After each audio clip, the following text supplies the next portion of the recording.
সহকর্মীদের মধ্যে যদি কারো পার্সোনাল কোনো অনুভূতি থাকে একেবারেই স্বল্প পরিসরে দু একটি কথা বলার জন্য এবং স্যারকে ধন্যবাদ দেওয়ার জন্য আমি অনুরোধ করছি। যদি ফ্লোর ওপেন, আপনারা সবাই বলতে পারবেন, তবে সবাই কিন্তু বললে আমাদের 3 দিন লেগে যাবে। সুতরাং দু একজন বললে ওই সবার কথা চলে আসবে, তাই তো? আমরা কি একমত? আলহামদুলিল্লাহ। সুতরাং সবাই কাজ করতে পারে, এটা সমাজে এই সুযোগ নাই সবার।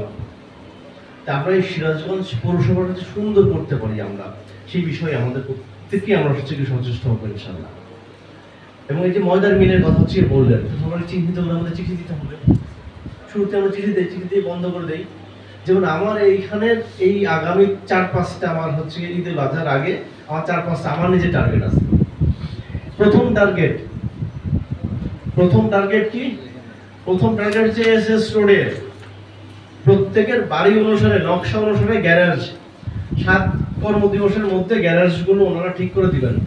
যার মাস্টার প্ল্যান যেরকম এসএস রোডের মাস্টার প্ল্যান অনুসারে যে গ্যারেজ থাকে, তা সেই গ্যারেজ তারা আগামী 7 কর্মদিবসের মধ্যে ঠিক করে দিবে।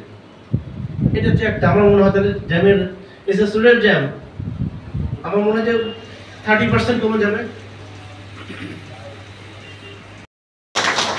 ধন্যবাদ আলামিন সাহেবকে, অত্যন্ত সুন্দরভাবে একটি কথা না বললেই নয়। আমরা আজকে বসছি শুধু আমাদের প্রাণের উৎসবকে প্রাণবন্ত করার জন্য।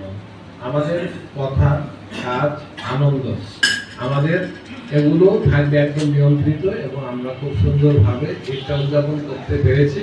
এই জন্য ব্যক্তিগতভাবে সবাইকে আন্তরিকভাবে আবারও ধন্যবাদ জানাচ্ছি। ঈদ মোবারক।